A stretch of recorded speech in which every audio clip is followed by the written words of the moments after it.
is a conversation we have every week among our production staff off the air. And because I'm a glutton for punishment, we just decided, why not take it to the air? It's become more and more popular as the years have gone on. The survivor pool for NFL football. Every week you pick a team. You need that team to win to advance. You can only use each team one time. You know how this goes. Every week we get into these debates about which game makes the most sense, which game is safe, which game is the most obvious one, is the sneakiest one. And I just figured, yeah, let's talk about it. I think this is something that enough NFL fans do every week that it's fun to consider. And so from here on out, let's take a look at the matchups and decide, hey, which games are worth staking your pool on. Now, I don't know who you at home have already taken. We're 2 weeks into the season, but that's a small pool of teams. So I figure this is a fun way to kind of preview A, what to expect, and B, I don't know, maybe help you take home a prize in your office pool or have bragging rights over your brother or your mom or your dad. I don't know. Figured it'd be fun. So let's take a look at this week's slate. And as much as I like to get fun with Survivor, for instance, a few of us here on the show took the New York Giants to beat the Arizona Cardinals last week. If you can get away with a sneaky team, go for it. It was a terrifying experience. It barely worked out, but it did cash. I love thinking about stuff like that. So I'll start there.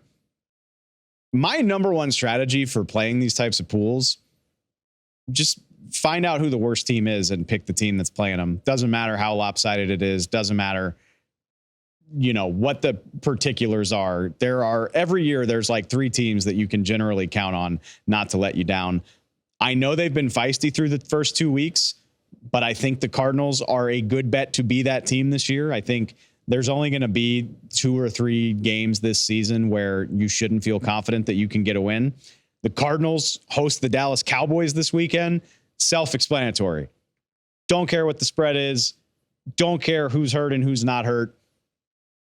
Like, circle that one in red. Same thing goes for the other team. We based on how the show started, look at who the Chicago Bears are playing, at least until they get some of their issues figured out, and pick that team. What better week to do that than a trip to play the Kansas City Chiefs? I don't need to spend too much time on that. I can hear you saying, Dave, don't be an idiot. You can't pick the Chiefs and the Cowboys every week. For that matter, honestly, if you're looking for the most slam dunk pick of them all, I really think it's the game we just previewed. Like, I would pick the 49ers this week in Survivor and not think twice about it. But if you're looking for, you're saying, Dave, I didn't come here for basic advice. Yeah, okay, cool. Niners, Cowboys, Chiefs. Everybody knows that. I got one for you. If you're willing to be bold with me and dance with the devil a little bit, I wanted to take an opportunity to pick this one out. And honestly, this week's slate of games, a lot of big lines.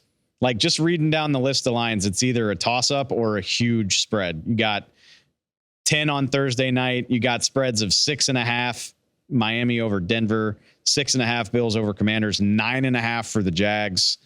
So there's not a lot of sneaky picks. 12-point spread for the Cowboys over the Cardinals. Like I said, circle that one. Do it. Don't worry about using the Cowboys too early. Just pick them. But if you refuse, if you absolutely want to get cute this week, I dare you to pick the Seattle Seahawks to beat the Carolina Panthers. Now, I know I can hear you saying the Seahawks probably eliminated quite a few of you from this type of pool already this season. They lost by 17 at home to the LA Rams. But didn't you see what you wanted to see from the Seahawks in that game against the Lions last week? Didn't you see, A, they figured out how to deal with the problems on their offensive line. B, Geno Smith and his passing options got back to being who they're supposed to be. And who do they welcome up to Seattle? The Carolina Panthers, who just, unfortunately for Bryce Young, just look like a team that's not ready. Like, there's a lot of names on that team that sound good. Adam Thielen, DJ Chark. Sounds great on paper, not seeing it in the passing game. You're not seeing any sort of separation or any sort of juice. Bryce Young is throwing into the tightest windows in the NFL right now, meaning his receivers are not getting open. The Panthers' offensive line, Ike Ekwonu, the left tackle, promising young player, but the offensive line just has not showed up the way the Panthers were probably hoping for. Yes, the defense is solid. The defense has given two teams fits to this point in the season, Atlanta and New Orleans. But I trust Geno Smith. I trust those guys to not let what happened in week 1 happen again. If you're hell-bent on not using a heavyweight in Survivor this week, I think the Seattle Seahawks are your best bet.